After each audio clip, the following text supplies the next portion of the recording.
I'm really happy to greet everyone here on behalf of Environment and Energy and Innovation and Digital teams from Bank of Regional Hub. This is one, it's the first one in the series that we have, and that will kickstart our more coordinated learning journey around circular economy. Just for colleagues who are joining and might not be aware, we establishing a community of practice across UNDP that will be looking on our new emerging regional priority, and that is circular economy.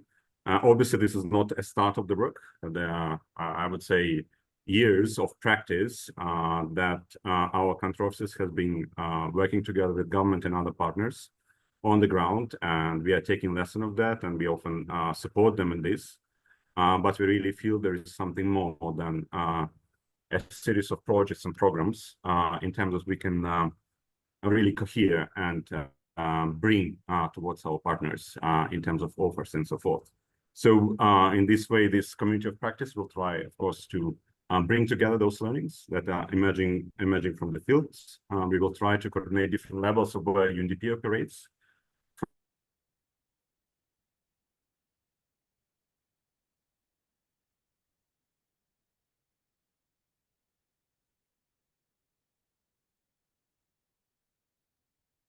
We're not hearing. What we are also seeing important is to support cross-team collaboration, as we will see as we proceed today.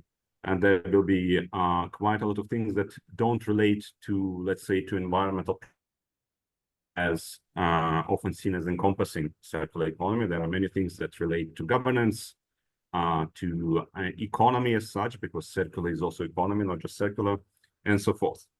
I think what we also will be trying to do, and this session today with our partners is about that, is speaking some emerging trends and signals from sometimes from outside UNDP, where UNDP is not involved, but really needs to learn from and to find a way to integrate in what we work on with our partners. So this is kind of the overall framing why we have established this circular economy of practice and what we will be trying to achieve. In particular, for this work and for the session today, I think our ambition is start building evidence and narrative and connect the conversations that illustrate to what extent the work around circular economy is transcending the initial kind of incubation phase that was very much focused on the waste management. We will be continuously demonstrating and trying to show how that thing effectuates in practice and how we can bring it better into our program in terms of what circularity means for new economic models. Is it just about incrementally improving efficiencies in terms of how we produce, design, and dispose, or it's actually about bringing a very different logic to development?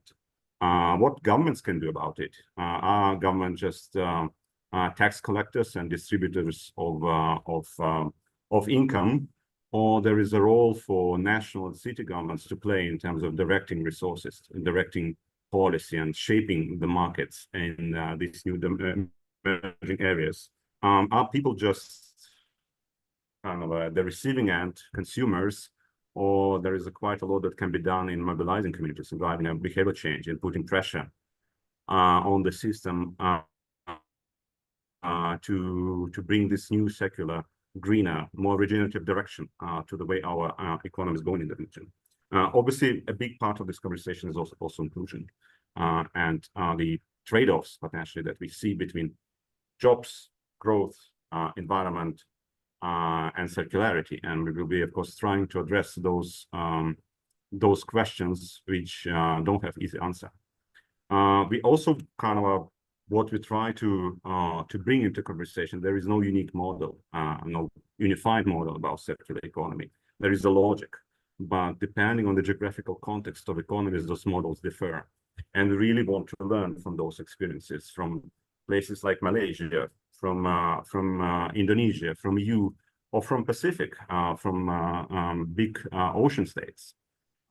that have a very particular situation, and their circularity will obviously differ from highly industrialized or emerging industrial powerhouses in South Asia. So this all we kind of want to bring and slowly start unpacking together. But again, not just academically, but trying to see what implications it has for the advice we provide to the governments and what it means for our programming. And not less important about building partnerships and coalitions for this change. I will just use one anecdote from the Accelerator Lab Rave on Circular Economy from Philippines from last week, and conversation we had with the mayor's team in the city of the Pasig, where we supported developing circular economy portfolio. And the biggest thing that they thanked us was about building capacity and coalition to support this novel work. So it's not just about technical advice. It's not just about hard solutions, but it also kind of building momentum and connecting the people and organizations around that agenda. So that's kind of the broader framing that we will be pursuing today, but also in the coming sessions, as it's this is not a one-off and something we will be taking forward in the coming months and obviously in 2025. I will stop here. Enough of me projecting, and I will be very happy to introduce our distinguished guests who are all outside of UNDP, and that obviously makes our learning so more exciting. So I would like to start with Yvonne Bojo, who is CEO of the Circular Economy Foundation, and she initially joined it as director of digital and then as chief officer. And she focuses very much on providing data-driven analysis and tools that would help businesses and governments to put in place circular strategies effectively. And Yvonne is actually, while she's working in Europe, she's actually from our region. She's from Indonesia. And this is another important thing that we want to bring is making sure that Asian and Pacific perspectives are part of this conversation. Thank you so much, Yvonne, for joining us. Our second speaker is Dr. Jamila, and Dr. Jamila is our long-term partner since NextGen of Asia time. She's a physician and executive director of the Sunway Center for Planetary Health in Malaysia, and she's leading the work on City of Ipoh journey to become a donor economic city. And before, she served as a special advisor to the Prime Minister of Malaysia on public health during the peak of COVID pandemic. Dr. Jamila, thank you so much, and we appreciate you are in New York. It's pretty late, and anyway, your commitment is really outstanding, and we really appreciate you being with us at this time. Thank you so much, Dr. Jamila. Last but not the least, I would like to introduce our good colleague Andrew Paris, who is marine and environmental researcher working with the Wait Institute and the Fiji Ministry of Environment and Climate Change. His work is focused on sustainable ocean management and marine conservation. Andrew is an active contributor to Blue Prosperity Fiji program. And the program aims to sustainably manage Fiji's ocean space. So thank you so much, Andrew, for joining, and it's evening for you, I guess. So we have all kind of a perspective, so kind of a time zones here with us. So we are very happy to start. And the way how we'll proceed, we will have short presentations from our distinguished speakers, and then we'll have an interactive session. Please feel free to put your questions also in the chat. My colleagues in Bangkok, Louisa and Melly, will be picking them, and we will try to do our best to facilitate as exciting conversation as possible. Yvonne, maybe we can start first with you. And the experience that you have, and which kind of strengths both Eastern and well, Asia and European continent. And we would really invite your thoughts on where developments in Asia are picking up, what is relevant from what is happening on in EU space in terms of circular economy, how that can be put in practice in policy, which is not easy. And as we mentioned in the opening, there are quite a few trade-offs, and let's put it this way, data blind spots about how we can conclusively move towards circularity circular practices and policies. Thanks so much. Over to you, Mom. Yeah, thank you, Alex, and thank you for everyone being here today. I think the initiative that UNDP has led to actually create this newly formed community of practice around circular economies is essential and at the same time concerning. Putting circular economy separately means that we're not looking at it as a cross-cutting solution, which it is. But to actually implement that, we'll have to focus on it first. So I think this is a brilliant way of really kickstarting this initiative across the region with a focus on circular economy, to realize that it's not just about waste management, and recycling is essential as well, because what we at Circular Economy have pointed out for the last 7 years, I would say, we've measured the global economy, is that we're in decline. So rather than the 9% we were at 6 years ago, we're actually declining. As we reported that in January this year, we're at 7.2%. The fact that we're going in decline with global circularity has to do with the growing population. That's of course needing more resources. And at the same time, we're not adopting circular strategies fast enough to compensate that. And just to put it into perspective, and this is a number that I think sticks to most, because I know what I weigh and I know what my cat weighs. But if I look at the 100 billion tons that we have used annually, that doesn't really compute in my mind. But I think what is a really interesting fact is that we have consumed as much material in the last 5 years, 6 years, compared to the century before. So that's the scale at which we're really using resources, virgin resources. And for us to really redesign our thinking, redesign our economy, to use output as input from one to another and closed loop systems is where the solution lies, to rely less on virgin materials going into our economies. Now, what we see is the relationship to, of course, the climate change, but we also need to take into account the impact on societal issues. And right now we see that the rate of consuming, even with the energy transition, is also having a negative impact on the global south when it comes to hazardous waste, when it comes to job security, but also safety in the jobs in the informal and formal sector.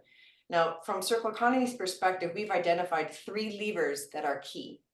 One being a level playing field of policies. And this is where governments, both national and subnational, come into play to really ensure that we have level playing field policies for those who extract and for those who do not extract, if you will. To really oversimplify it, how do you ensure that the initiatives around circular economy are supported from a policy perspective, and that those are extracting more are not?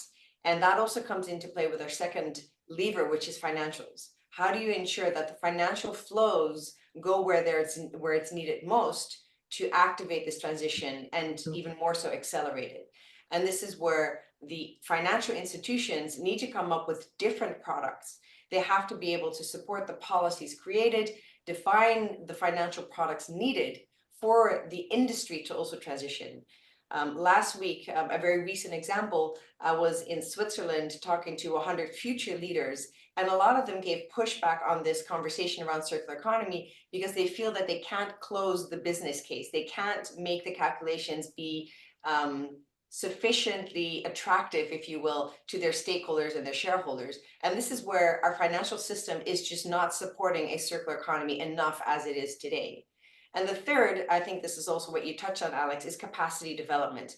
If we do not understand which jobs will be created through a circular economy, which skills are needed, we won't be able to anticipate what's coming down the line. And once we start educating not just our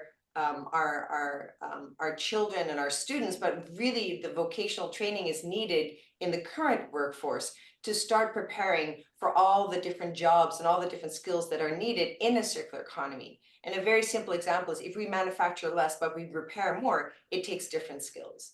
The work that we've been doing for the last 13 years is very much focused on Western Europe, but we've also now started venturing out to South America, and we're very keen to support your initiatives in Southeast Asia, not just because, like Alex mentioned, I'm Indonesian, but because we see that the growing economy there has a huge potential to really take these circular strategies and propel forward in ensuring that there is less poverty, there are more jobs created, there's more resilient businesses, and we also therefore save our biodiversity.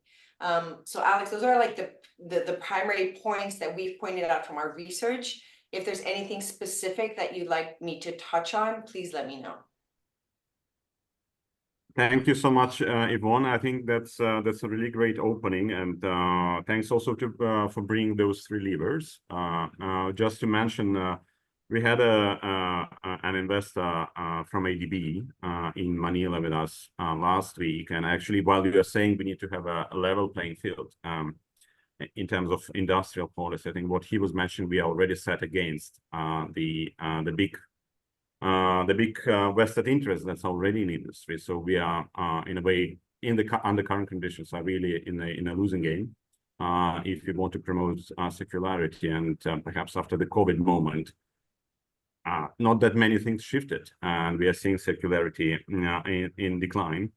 What I would would love to move, and so aspects of financing are super interesting. Let's pick them back in the Q&A session. May I now go to Dr. Jamila a bit, and while Yvonne painted a bigger policy level picture for what's happening and what is important for circular economy transition, those all experiences are happening in different scale. You are in a really enviable position to drive some of this change at the city level. UNDP has been working also at the city level, and we find this is almost a sweet spot where there is enough of economy of scale to actually change things and have impact, but at the same time, because it's not national framework, you have space to experiment and to try different things. And of course, donut economy concepts stretches well beyond circularity. So it would be interesting very much to hear for you how this concept and ideas are being applied in the context of the Ipoh city. How about you, Dr. Jamila? Thank you very much, and a pleasure to be here. It's 3 a.m., but I'm wide awake, so it's good. I think that, first of all, just to say that Ipoh is a city north of the capital of Malaysia and has the same land size and population to Amsterdam. I say this because the first city that actually embraced donut economics and tried to implement it into their urban planning and development is Amsterdam. So it's kind of nice now that we're able to compare a developed country and a developing middle-income country as well. So what has happened is that through very patient advocacy, but also a real buy-in from the state of Perak, which is where Ipoh is, we have been able to pilot, so to speak, the use of regenerative economic models for Ipoh. And what I would like to stress is that this is basically ensuring that not only do we take in the circular economics and other initiatives that they have already embarked on. For example, they have started on smart cities using technology to drive change in the city, to hopefully lower carbon footprint in the city, but also talking about regeneration. And Ipoh is a city that was a former mining city. It was the prime area for tin mines. So you can imagine quite a lot of destruction of the environment has already happened. So how do we approach, bringing the regenerative economic model to Ipoh? First, of course, is the importance of leadership and governance. Buy-in from the highest state ruler, was not enough. He was very instrumental, the Sultan, in bringing together all the state actors to have a conversation with us. And only when they agreed and endorsed that this was something that they wanted to pilot did we then embark on it. So it's a lot of patience required and explaining the benefits of this. But what we did was to use really the planetary health approach to show that, we can no longer continue to destroy the planet because there will be severe impacts on human civilization, including our health, our economy, our social well-being, and other things. So in terms of leadership, many of the experimentation around donor economics has been very much bottom up. But in this case, we use the top-down approach first, the ability to drive that, and then bring in, the voices of the community, engaging with them, so that eventually there's buy-in from all sides. So I think leadership and governance is very key. I think that the second thing is to really understand what is not said, the unwritten cultures, how things are done, really taking time to appreciate that something that happens in a smaller city may not be the same as a capital. So really understanding those nuances are going to be very much important. Secondly is how do we use the right communication tools and advocacy, getting the message right to the people and from the people on both sides. I think this is where engagement with all the stakeholders, bringing them together, regular touch-base kind of meetings, community engagement, leveraging on civil society as well, and recognizing that everyone will have a say, and how do you cascade our messages to all levels. Thirdly is how important collaboration and partnership is, being able to map out who are the stakeholders there, who are the ones who can help to drive some of the decisions, and, getting that trust being built as well. And the fourth thing I think is about data and decision making. I think we have to use evidence. We have to look at, first of all, the baseline of how economic development is in Ipoh, and work out what could happen in future if we embrace regenerative economics. How do we scale up and so forth? And last but not least is policy alignment. Perak has a state development plan, and how do you make sure that this aligns with the state development plan? And I was so pleased that they actually use the whole model as a monitoring framework for the entire state, not just in Ipoh. So as a result of this, we have been able to look at certain areas: waste management, energy, water, and also regenerating ecotourism sites from abandoned tin mines and so forth. The use of music and culture, working with other partners that have been able to achieve a UNESCO kind of accreditation for music, and I'm very pleased to say we just recently got word that Ipoh has been awarded the UN Habitat Scroll of Honor for this project. So this also becomes then the impetus for other cities to take notice. So we are getting a lot of requests now from other cities to say, come to our city, work with us and do this. But I just want to share as well that this model is replicable, number one. Number two, it also actually can inspire things at the national level as well. One of the things that we are also working on is with the government and the Academy of Sciences. Malaysia is developing the first, I believe, in the world, National Planetary Health Action Plan that really looks at how you protect, the planetary boundaries, the planet. How do you ensure that the economic development is not stalled as you do this? And this requires really a very serious mindset shift. As mentioned by Yvonne, that the economic models and development models that we have been so used to is very much fundamentally driven by GDP. How do we now try to convince governments that this may not be the best way to measure our development?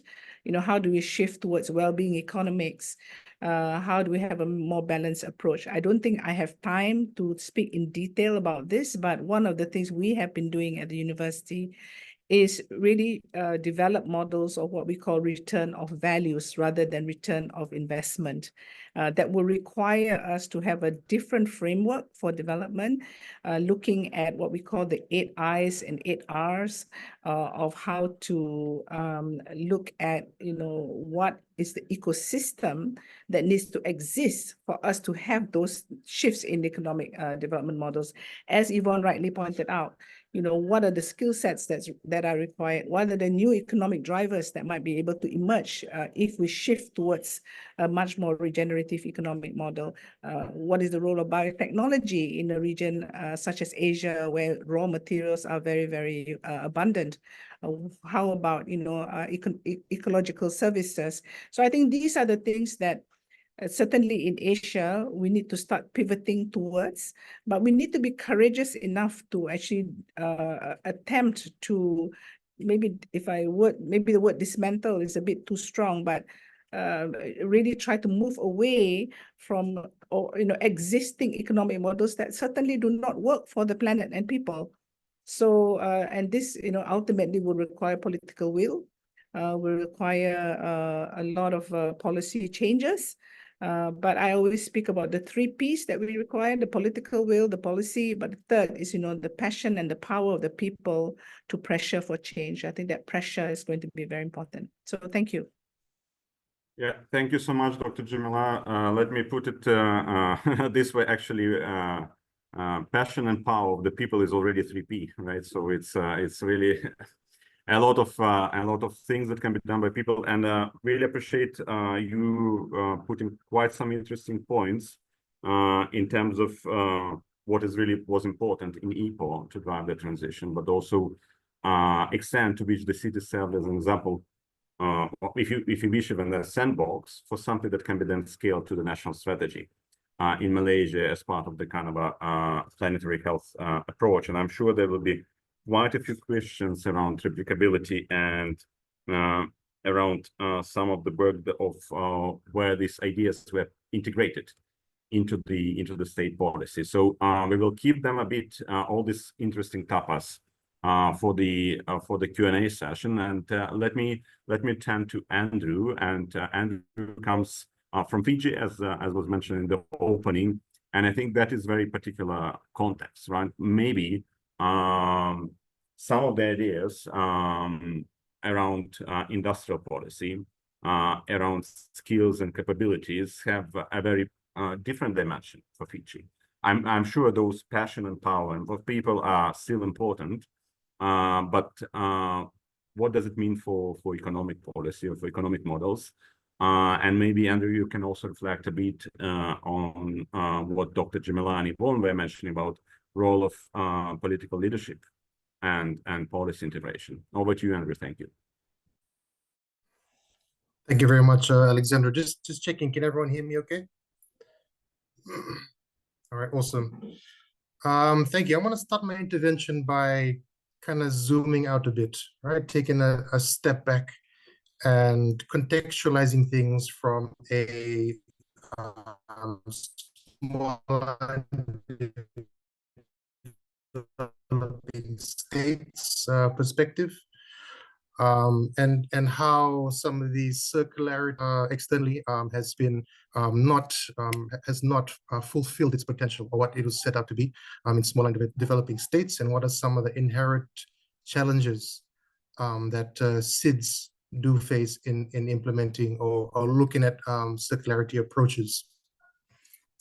My first point I want to raise is the effectiveness, the efficacy of circularity approaches to solve this global issue of plastic pollution, right? I think Yvonne stated some numbers that were kind of surprising, and it kind of puts a little bit of evidence into some of our thinking around circularity approaches and its effectiveness. So if it's not happening and it's not seems to be fulfilling its potential at the global stage, how do you roll out some of these approaches in small island developing states, where some of the challenges that we do face are quite acute and are quite amplified? So this isn't a new concept, and it's been applied and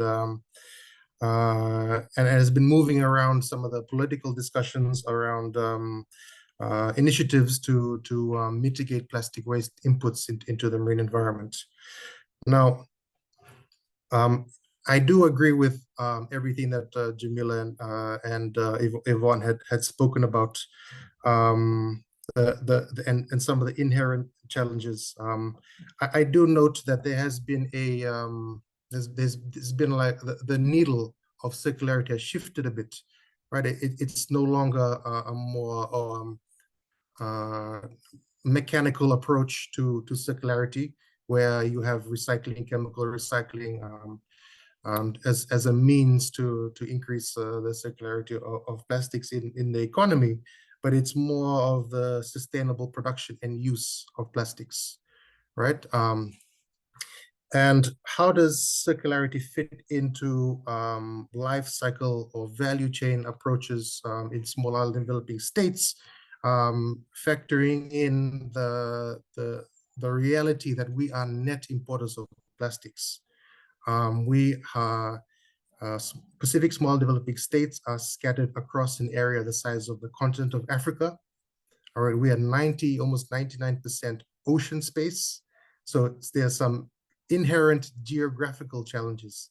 And there's also challenges at the national level where, we don't have the critical mass that kind of warrants investment in circularity approaches, because you do require investment. And Yvonne touched on some of the financial levers that have to be pulled, right? So in the absence of mature capital markets, in the absence of a critical mass, and I like to call it the plastic pollution paradox, where we produce a lot more plastic waste than we can effectively deal with, but it's not enough to warrant the kind of investment that we need to start managing and looking at preventing some of the wastes, right? And that is highlighted in the fact that Fiji and many of the other Pacific small developing states, recycling is almost non-existent, right? There's been a lot of discussions on regional approaches to recycling. What has worked are more extended producer responsibility approaches, where this is more nationally driven, where producers are more responsible and have to foot some of the or most of the bill for capturing, collecting, and putting some of the plastics back into the economy. How do you apply circularity approaches in areas where we don't have robust monitoring systems across the value chain for plastics, right? And a lot of times we have a very fragmented approach. So you have customs and that are monitoring what's coming in. You have a different ministry that's looking at what is being produced and manufactured on site. For instance, the Ministry of Environment that regulates some of the manufacturing around plastic pollution. You have a different ministry, usually whatever ministry or the municipality or the local government sit under, that are in charge of landfills, that are in charge of a collection, roadside or curbside collection of plastics.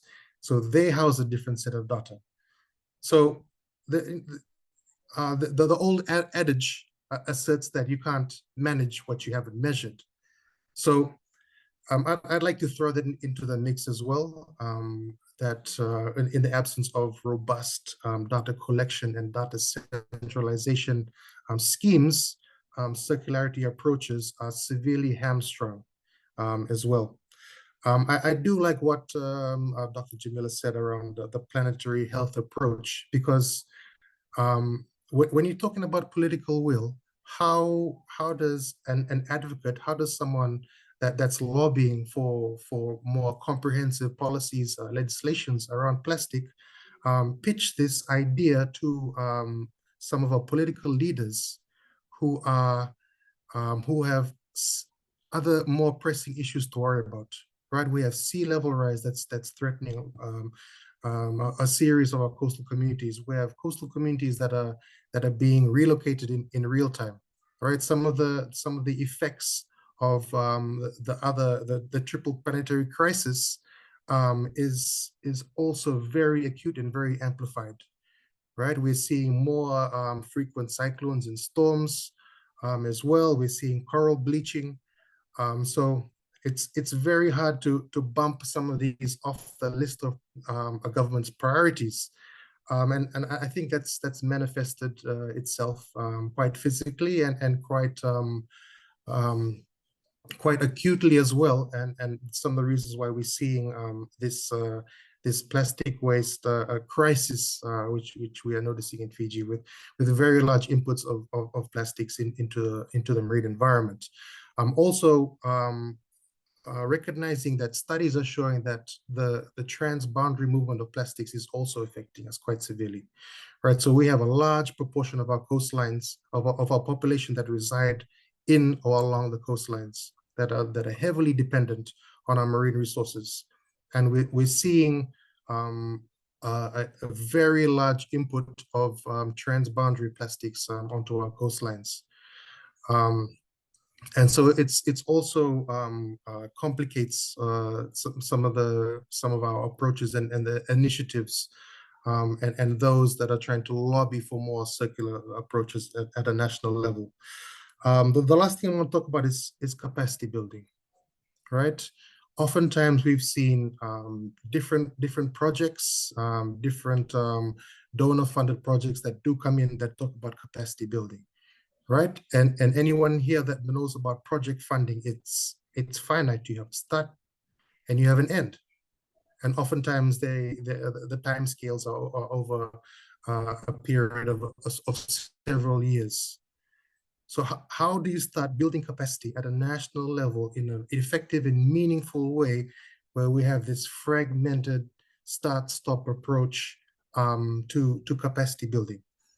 And I think it also plays into some of the issues that we are facing, and there have been some examples of more programmatic approaches to capacity building, where we've seen an actual build-up of skills dividends, right, within the community.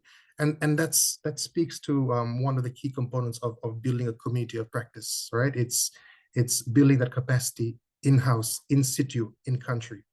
So if we're not seeing a constant kind of cycle of people being upskilled and educated on this, it becomes your glass ceiling.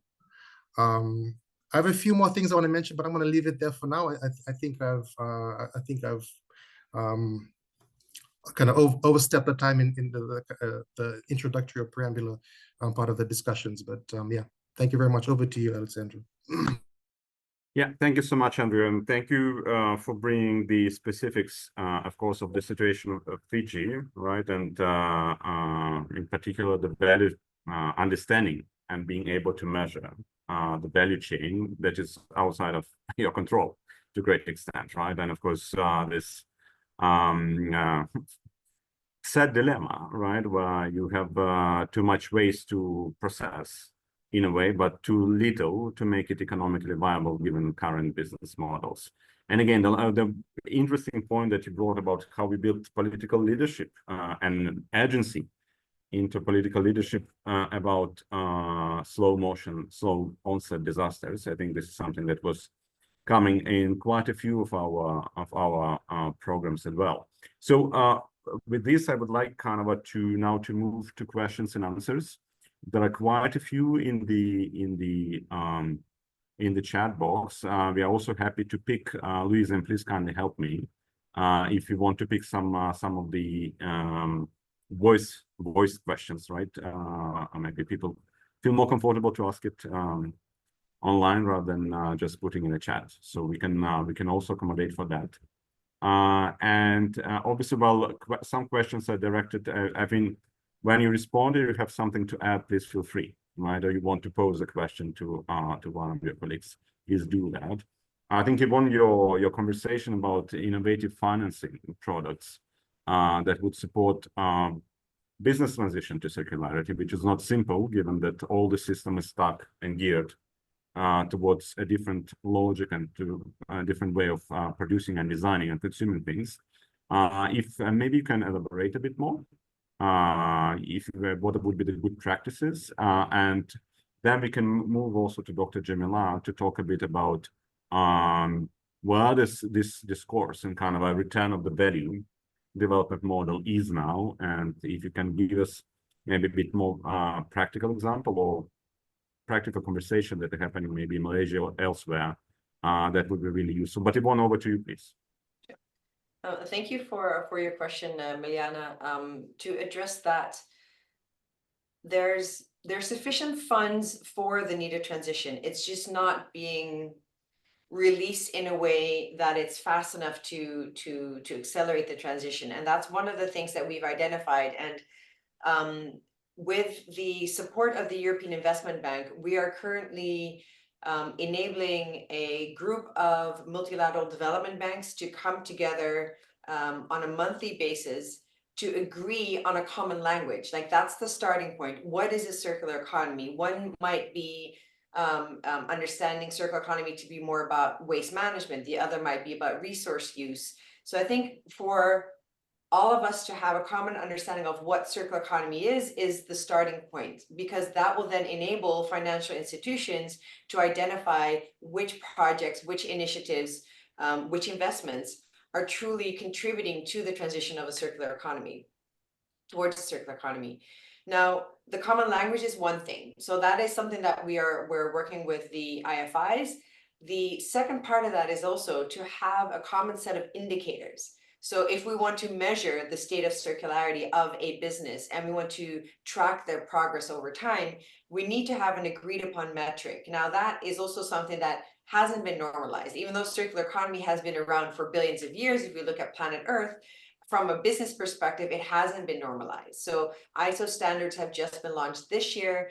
WBCSD, the World Business Council for Sustainable Development, is currently working on a protocol similar to the greenhouse gas protocol, which was launched 26 years ago. Now a global circularity protocol is being developed. And together with Deloitte and Circular Economy, we're working towards that.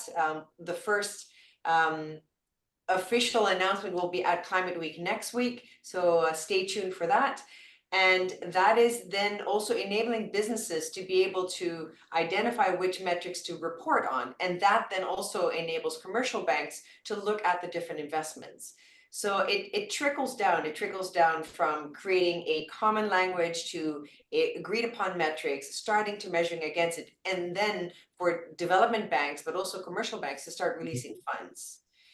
So that's to your first point. So the other thing is green bonds from a governmental perspective. That is something that I touched on in the Middle East earlier this year, where the banks in the Middle East were saying, we have green bonds, we have the financing ready, but we are unable to then actually disperse the loans and the investments because there's not a collaborative approach to this. And I think this is also a really important point that Dr. Jamila pointed out. The collaboration and the convening of the different stakeholders is key. If we do this in isolation, where there's policies developed, financial products developed, and companies working towards different reporting and not talking to each other in the same space, then it'll be a very slow transition because it'll be a very iterative process. Now, if we all convene, like what Dr. Jamila has also said about the success of IPO, I think that's where you can actually see that working together in a common understanding, working towards the same goal is where the true acceleration happens.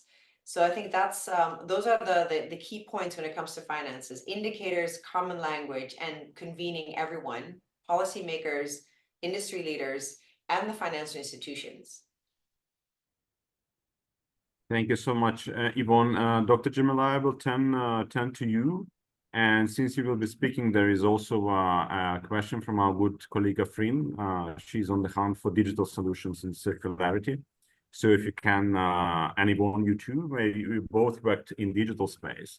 So maybe there is no particular technology or solution, but maybe there is a particular way you see the opportunity of digital, right? And we all know digital often is presented like a paperless and nature saving, but there is enough of evidence of actually of the downside of a lot of things that are happening in digital transformation, from mining to data centers and the energy consumption.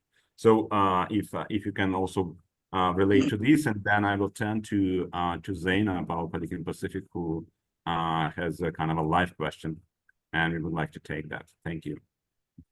Thank you. First of all, may I just build on what Yvonne was saying? In Malaysia, one of the things that we are looking at in terms of financial instruments is the role of Islamic finance.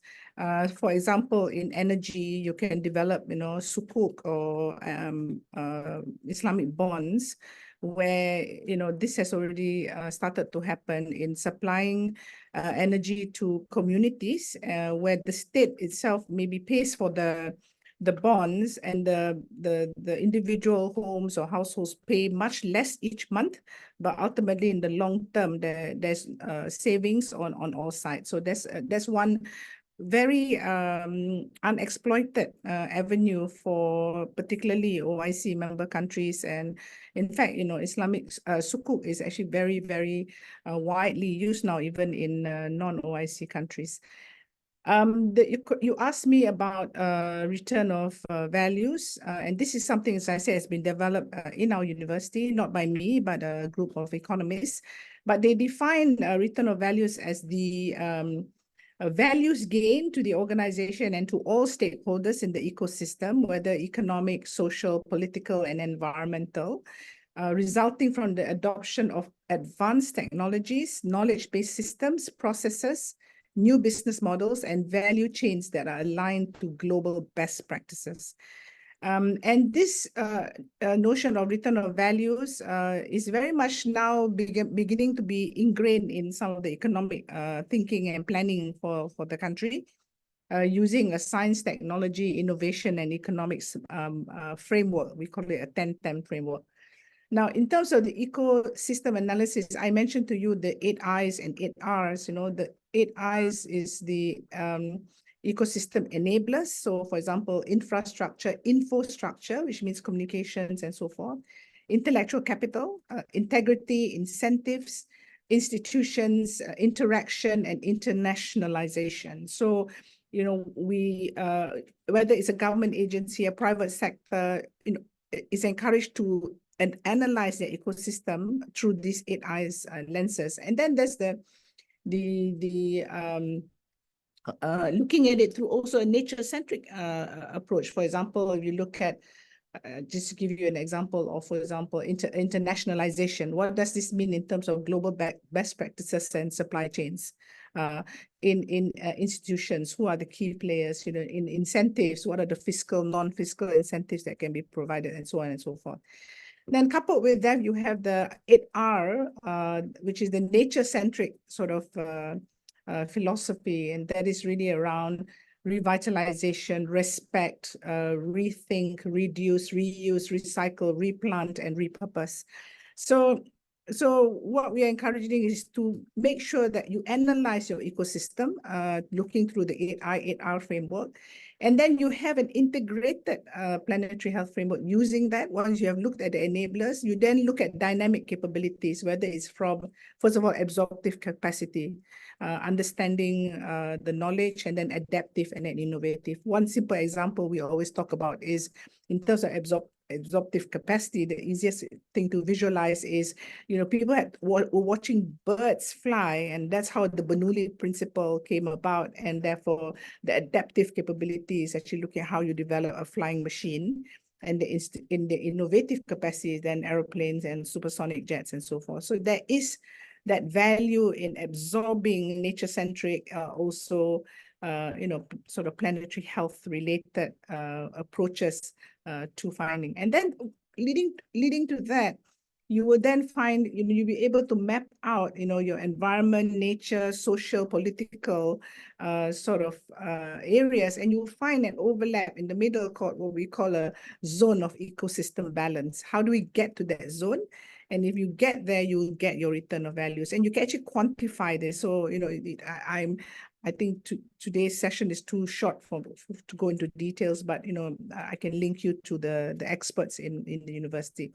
So this is how, a rethink of how you look at you, because you can't talk about, I want to move to regenerative economies, but your ecosystem is not there. You don't have the intellectual capacity, you don't have the information structure. So those 8 I's need to be in place, and then the 8 R's can move forward, right? On the question of digital and technology, I think, thank you for pointing out that it's all not a bed of roses. I think that there are downsides to AI technology and so forth. But I think that the potential in using digital technology is immense. I mentioned earlier, for example, Ipoh uses a smart city model, which is really using technology in how, looking, for example, in transportation and so forth. But the other example probably is around, how do we have more transparent supply chains, right? I always talk to my government to say, China may be the largest supply chain provider in the world, but why can't ASEAN have the ambition to be the largest sustainable supply chain in the world? So it's rethinking the economic model. So I think data and AI and technology can help us do this in terms of tracking, monitoring, and so forth. The other thing, of course, is how do you imagine? Talking about this can be very dry. And how do you use AI and technology to reimagine what cities could look like? And this is where virtual reality, using, also I talk a lot about the arts as well, music and film and so forth. People need to be moved. That mindset shift happens because people feel there's value in trying to move to something else. Yesterday we were just talking with a group of friends about plant-based meat. And you can make the argument about plant-based meat being good for the environment, but if it doesn't taste good, no one's going to consume it. So the only reason why plant-based burgers in the US and other places are so popular is because it tastes really, really good, and only costs fractionally higher. So that economic driver is also very important in looking at how change will happen. Thank you so much, Dr. Jamila. I think we now will pick a live question from Zainab. Thanks, Alex. Respond to Afreen's question about digital. Yeah, sure. I'm just cognizant of we're a bit over time, so yeah, Ivona, please. I'll keep it very, very short. Yeah. So right now, not from a consumer or business perspective, answering this question, not from that perspective as a business opportunity, but more from a nonprofit impact perspective. I think the biggest thing that we are now identifying is building the biggest circular economy database, to ensuring that everyone has a baseline, everyone knows what their current economic state is, which circular jobs and skills are needed, and what the primary systems are to transition, and then track over time so they can also seek the funding needed. That is what we see as the biggest game changer. So maybe that's not the innovation for startups, but maybe it's a collaborative effort to really push for this, because without data, it is very hard to pinpoint your efforts, and then you might be spending time and effort on things that have lesser impact. So the data-driven approach that technology brings to us is essential. So we see that as right now the biggest innovation that we could bring together. Thank you so much, Ivona. Really helpful. And again, colleagues, just quick mention: we perhaps won't be able to take all the questions given we are approaching our time, but we definitely will be communicating with our speakers, and we'll be continuing the conversation. But Zainab, over to you, please. Thanks, Alex. So what I'll also do is combine my question with Zin's, because both of them are for Andrew. And it was amazing to hear basically the landscape of what's actually happening in the Pacific in terms of the challenges and the complexity. But I also know that you, in your current capacity and previously, have tried and tested several things to know what works, what doesn't work at different scales. I think very often when we talk to colleagues, at least from the Asia side, they often think that, oh, islands, islands are so great as a test bed for innovation because everything feels controlled. Whereas when from our experience, having lived here, it's a very different experience. I was wondering if you would share what has worked in the context, and what are the things that we want to keep even when we move in the circular economy direction in terms of going back to traditional knowledge and ecological concepts which are natural and intuitive to the Pacific people. Thank you very much, Zainab, and I'm sure you have a very unique perspective as well. I'm going to try and keep this brief and answer both questions. Look, I did mention that it has not been as effective as initially envisioned, but I did not say that it was completely in vain, right? Everything, a lot of the different circularity initiatives that were implemented and operationalized at the national level, and I think this applies to SIDS as well, have bridged some of that data paucity that we do have, and I did speak about earlier, right? So, and I think it's the volume of the different projects that were done, albeit in a very fragmented approach, has helped to mainstream the conversation in the public space, but in the corridors of power, so to speak. And I'm very glad to see that we had a National Development Plan 5 and 20-year strategy released two days ago, and there's an entire section on waste management and circularity, and it does mention circularity a few times in that. So I think it's been a combination of efforts and a very collaborative effort to start mainstreaming these discussions, both in the public theater, but also in the political theater as well. So we are very glad to see that. And just in terms of Jin's question, I've got a minute left. We don't see any other alternative than global obligations to address this problem of plastic pollution. As net importers, we have very little sway, very little influence at the national level, because there's been a few Pacific Island countries, and there's been some internal conversations around looking at regulations to imports, especially for problematic and avoidable plastics. But even if we do start to look at that, it's playing like a whack-a-mole, right? In the economy, you might reduce one, and then the more kind of springs up somewhere else. But that doesn't address the transboundary issue.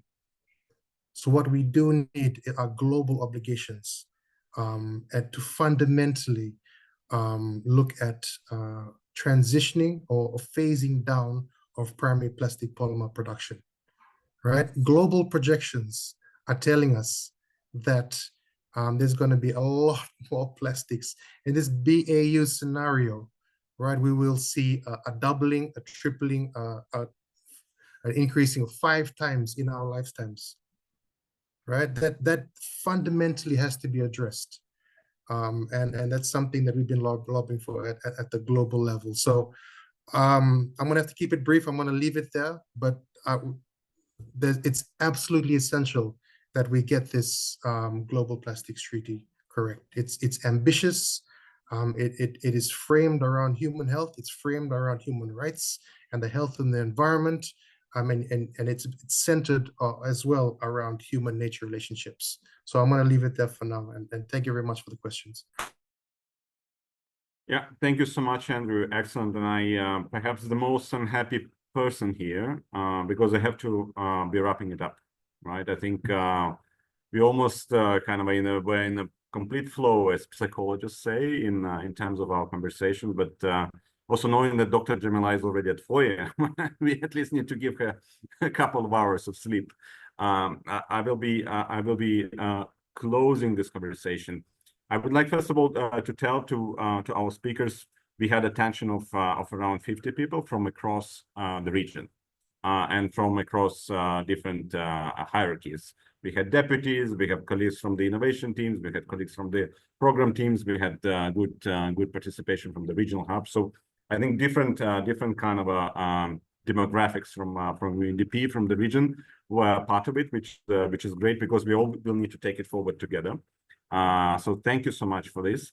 I will obviously fail to summarize all this rich conversation, but let me say there are three perhaps important things for me that we achieved today. One, and this is also where Andrew, you were closing, is what is the global layer that we need to sort out, right? There are certain things that bottom-up champions can do, but we need some of those global frameworks in place, be it mandatory, like the plastics treaty, but also what Yvonne was mentioning in terms of collective and agreed data taxonomy and systemic parameters where we want to drive it, and what needs to drive investment, policy, and engagement. So I think that's an important building block for us to go forward and to continue engaging you. I think another thing that was perhaps extremely important and was of less realization is the importance of data and our limitations in terms of how we can guide either action on the ground, either the value chain conversation that we touched upon, but also kind of a shaping policy. And I think as such, we perhaps need to more coherently address that. And the last bit I would finish is given this is an election year, I would leave it with the politics, right? And there is so much that seeds there about us being able to navigate and perhaps shape policy conversation, but also in a political direction of where it all goes is a task to look at and to deal with collectively as we go forward. I will stop here. I would like again to thank Yvonne, Dr. Jamila, Andrew for your kind participation. We will continue. And we will keep on collecting questions and be able to be looking to have follow-up conversations, because there are a lot of interesting things that you just started alluding to. But we also would like to engage deeper in collaboration, of course.